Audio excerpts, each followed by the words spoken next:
যদি বাড়িতেই বানিয়ে নেওয়া যায় এরকম ঝরঝরে টেস্টি বিরিয়ানি, তাহলে কিন্তু আর বিরিয়ানি খাওয়ার জন্য দোকানে যেতে হয় না।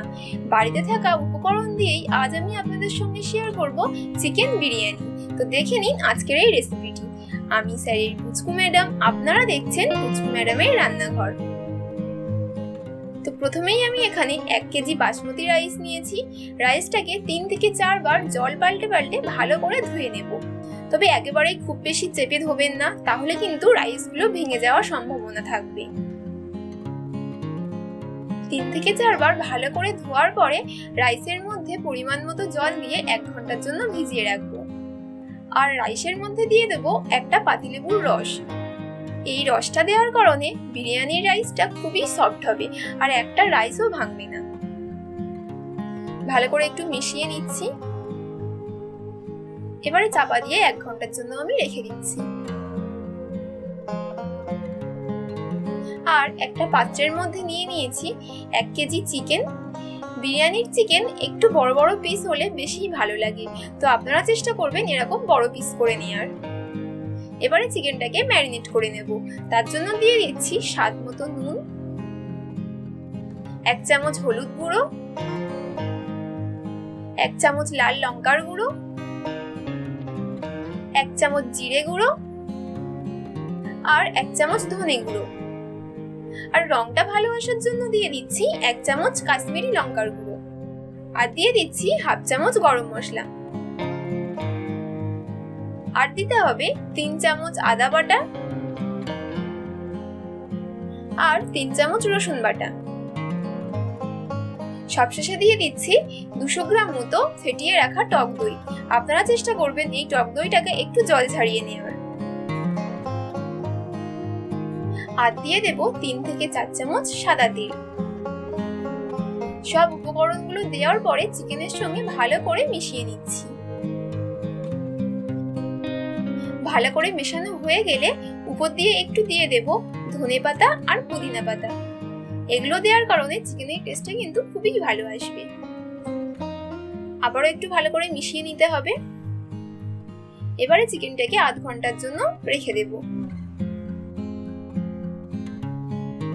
আর আমি এখানে নিয়েছি 500 গ্রাম আলু। আলুগুলোকে এরকম বড় বড় করে কেটে নিতে হবে। বিরিয়ানির আলু কিন্তু এরকম বড় বড় না হলে একদমই ভালো লাগবে না। এবারে আলুগুলোকে আমি সিদ্ধ করে নেব। তার জন্য প্রেসার কুকার নিয়েছি। প্রেসার কুকারের মধ্যে আলুগুলোকে দিয়ে দিচ্ছি। আর নিয়েছি আমি কয়েকটা ডিম। ডিমগুলোকেও আমি আলুর সঙ্গে একেবারে সিদ্ধ করে নেব। পরিমাণ মতো জল দিয়ে দিলাম। আর দিয়ে দেব পরিমাণ মতো নুন আর সামান্য একটু ফুড কালার। আপনারা চেষ্টা করবেন ফুড কালারটা অবশ্যই দেওয়ার, কারণ বিরিয়ানির আলু যদি একটু কালার না হয় তাহলে কিন্তু ঠিক বিরিয়ানির আলু বলে মনেই হয় না। 2টো সিটি দিয়ে আলু আর ডিমটাকে ভালো করে সিদ্ধ করে নেব। আপনারা চাইলে এমনিও সিদ্ধ করতে পারেন, তবে প্রেসার কুকারে সিদ্ধ করলে একটু তাড়াতাড়ি হয়। 2টো সিটি দেওয়া হয়ে গেছে। আলু আর ডিমটা ঠান্ডা হতে থাক। ততক্ষণে আমি বিরিয়ানির বেরেস্তাটা রেডি করে নেব। তার জন্য একটা কড়াই নিয়েছি। কড়াইয়ের মধ্যে দিয়ে দিচ্ছি 150 ml তেল। তেলটা গরম হয়ে আসলেই তেলের মধ্যে দিয়ে দেব পেঁয়াজ। তার জন্য আমি এখানে 500 পেঁয়াজ স্লাইস করে কেটে নিয়েছি। আপনারা চেষ্টা করবেন পেঁয়াজটাকে একটু সরু সরু করে কেটে নেওয়ার, তাহলে কিন্তু বেরেস্তাটা খুবই ভালো হবে। গ্যাসের ফ্লেমটাকে মিডিয়ামে রেখে পেঁয়াজগুলোকে বেশ লাল লাল করে ভেজে নিতে হবে। আমি একসঙ্গে সব পেঁয়াজ ভাজবো না, অর্ধেকটা দিলাম, অর্ধেকটা আবার পরে ভাজবো। পেঁয়াজগুলো একটু ভাজা হয়ে আসলেই পেঁয়াজের মধ্যে দিয়ে দিচ্ছি সামান্য পরিমাণে একটু চিনি। চিনিটা দেওয়ার কারণে বেরেস্তাটার কালার খুবই ভালো আসবে। আর বিরিয়ানি খাওয়ার সময় বেরেস্তাটা মুখে পড়লে খেতে খুবই ভালো লাগবে। বেশ কিছুক্ষণ ভাজার পরে যখনই দেখবেন পেঁয়াজের কালারটা এরকম গোল্ডেন ব্রাউন চলে এসেছে, তখনই এগুলোকে তেল থেকে তুলে নিতে হবে। একটা ছাঁকনির সাহায্যে এভাবে তুলে নেবেন। তো দেখুন এইভাবে আমি 2 বার ভেজে নিয়েছি। এদিকে দেখুন আলু আর ডিমটা কতটা পারফেক্ট ভাবে সিদ্ধ হয়েছে। এবারে আমি জল থেকে আলু আর ডিমটা তুলে নিচ্ছি। আশা করি আপনারা দেখে বুঝতে পারছেন কতটা ভালোভাবে আলুটা সিদ্ধ হয়ে গেছে। এবারে আলুগুলোকে একটু ফ্রাই করে নিতে হবে। তার জন্য ওই পেঁয়াজ ভাজা তেলের মধ্যেই আমি আলুগুলোকে দিয়ে দিলাম। গ্যাসের ফ্লেমটাকে মিডিয়ামে রেখেই আলুগুলোকে একটু ভেজে তুলে নেব। খুব বেশি একদমই ভাজবেন না, যেহেতু আলুগুলো সিদ্ধ করা, তাই কিছুক্ষণ ভেজেই আলুগুলোকে তুলে নিতে হবে।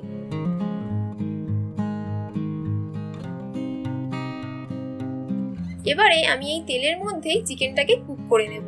তার জন্য তেলের মধ্যেই দিয়ে দিচ্ছি 3টে মিডিয়াম সাইজের পেঁয়াজ কুচি। পেঁয়াজটাকে একটু লাল লাল করে ভেজে নিতে হবে। যখনই একটু পেঁয়াজটা ভাজা ভাজা হয়ে আসবে, তখনই এর মধ্যে দিয়ে দিতে হবে ম্যারিনেট করে রাখা চিকেন। চিকেনটা দিয়ে খুব ভালো করে নাড়াচাড়া করে নিতে হবে। এখানে কিন্তু আমি কোনো রকম জল ব্যবহার করব না, যেহেতু চিকেনটা ম্যারিনেট করা ছিল, তাই চিকেনটা কুক করতে খুব বেশি সময় একদমই লাগবে না।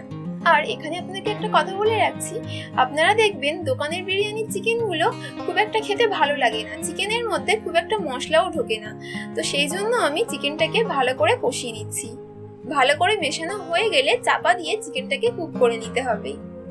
এভাবে কষলে কিন্তু বিরিয়ানির টেস্টটা খুবই ভালো হয়, আর চিকেনটাও খেতে ভীষণই ভালো লাগবে। এভাবে 2-3 বার চাপা দিয়ে রান্না করার পরে দেখবেন চিকেনটা কতটা ভালোভাবে কষা হয়ে গেছে আর কত সুন্দর তেলও ছেড়ে দিয়েছে। এবারে আমি চিকেনের উপর দিয়ে দিচ্ছি 1 চামচ বিরিয়ানি মশলা। তো চিকেনটা আমার রেডি হয়ে গেছে। এবারে আমি বিরিয়ানির রাইসটা রেডি করে নেব। তার জন্য এখানে একটা হাঁড়ির মধ্যে জল গরম করতে দিয়েছি। জলটা যখনই ফুটতে শুরু করবে, তখনই জলের মধ্যে দিয়ে দেব একটা দারুচিনি, 2টো এলাচ, 3 থেকে 4টে লবঙ্গ আর পরিমাণ মতো নুন। আর দিয়ে দেব 2 চামচ সাদা তেল। তেলটা দেওয়ার কারণে রাইসটা খুবই ঝরঝরে হবে। সবকিছু একটু ভালো করে মিশিয়ে নিয়ে ভিজিয়ে রাখা চালগুলো জলের মধ্যে দিয়ে দিচ্ছি। গ্যাসের ফ্লেমটাকে হাই করে রেখে 5 মিনিট ভালো করে ফুটিয়ে নেব। এদিকে আমি একটা বাটির মধ্যে 100 ml দুধ নিয়েছি। দুধের মধ্যে দিয়ে দিচ্ছি 1 চামচ গোলাপ জল, 1 চামচ কেওড়া জল, 5 থেকে 6 ফোঁটা মিঠা আতর আর অল্প একটু কেশর। সবশেষে দিয়ে দিচ্ছি সামান্য একটু ফুড কালার। সবকিছু দিয়ে ভালো করে মিশিয়ে নিতে হবে। এগুলো ছাড়া কিন্তু বিরিয়ানি একদমই অসম্পূর্ণ। তবে আপনারা চাইলে কেশরটা স্কিপ করতে পারেন। 5 মিনিট পরে দেখুন রাইসটা কুক হয়ে গেছে।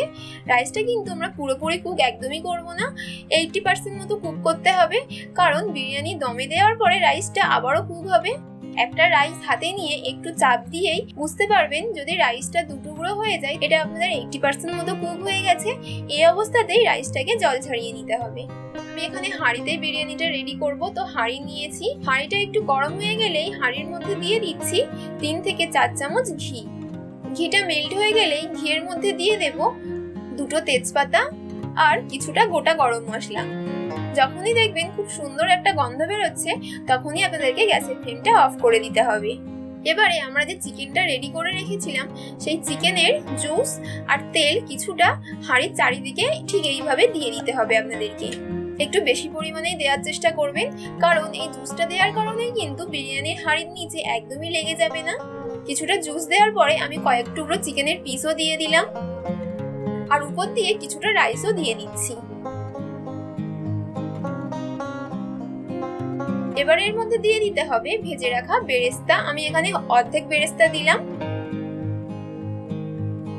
আর 1 চামচ বিরিয়ানি মশলা। এভাবে একটা লেয়ার করে নেওয়ার পরে আর একটা লেয়ার করে নেব। তার জন্য দিয়ে দেব ভেজে রাখা আলু আর যে চিকেনটা রয়ে গেছে সেটা সবটাই দিয়ে দেব। এইভাবে চারিদিকে ছড়িয়ে ভালো করে দিয়ে দেবেন। আর যে রাইসটা বেঁচে থাকবে সেই রাইসটা সবটাই এভাবে দিয়ে দিতে হবে। আর অর্ধেক যে বেরেস্তা রেখেছিলাম সেই বেরেস্তাটাও এইভাবে দিয়ে দিচ্ছি। উপর দিয়ে দিলাম 2 চামচ বিরিয়ানি মশলা আর সিদ্ধ করে রাখা ডিম। এবারে সবশেষে উপর দিয়ে দেব যে লিকুইডটা আমি তৈরি করে রেখেছিলাম, সেই লিকুইডটা দেওয়ার সময় অবশ্যই আপনারা একেবারে ছড়িয়ে দেবেন না। ছড়িয়ে দিয়ে দিলে সব রাইসের মধ্যে কিন্তু লেগে যাবে, তখন কিন্তু দেখতে খুব একটা ভালো লাগবে না। সবশেষে দিয়ে দিচ্ছি 2 চামচ মতো ঘি আর অল্প একটু ধনেপাতা আর পুদিনা পাতা। ব্যাস, সবকিছু দেয়া হয়ে গেছে। এবারে আমি বিরিয়ানি হাঁড়ির মুখটা সিল করে নেব। তার জন্য এখানে কিছুটা আটা মেখে এভাবে সিল করে নিচ্ছি। আপনারা চাইলে অ্যালুমিনিয়াম ফয়েল দিয়েও সিল করতে পারেন। এবারে গ্যাসের ফ্লেমটাকে হাই রেখে প্রথম 5 মিনিট দম দিয়ে নেব। 5 মিনিট দম দেওয়ার পরে গ্যাসের ফ্লেমটাকে লো করে দিয়ে 15 থেকে 20 মিনিটের জন্য আবারও দম দিয়ে নিতে হবে। মানে টোটাল 25 মিনিট মতো দম দিলেই বিরিয়ানি কিন্তু একদম পারফেক্ট ভাবে রেডি হয়ে যাবে। আশা করি আপনারা দেখে বুঝতেই পারলেন কতটা সহজভাবে আমি আপনাদের সঙ্গে এই রেসিপিটা শেয়ার করলাম। তো আপনারা বাড়িতে অবশ্যই বানাবেন আর আমাকে জানাবেন এই রেসিপিটা আপনাদের কেমন লাগলো। আর নতুন কোনো রেসিপি দেখতে চাইলে তাহলেও আমাকে কমেন্ট করে জানাতে একদমই ভুলবেন না। তো দেখুন বিরিয়ানিটা কতটা ঝরঝরে হয়েছে আর খেতেও কিন্তু ভীষণই ভালো হবে, পুরো দোকানের মতো। তো আজকের মতো এই পর্যন্ত, দেখা হবে আবার নতুন কোনো রেসিপি নিয়ে। আপনারা ভালো থাকুন, সুস্থ থাকুন।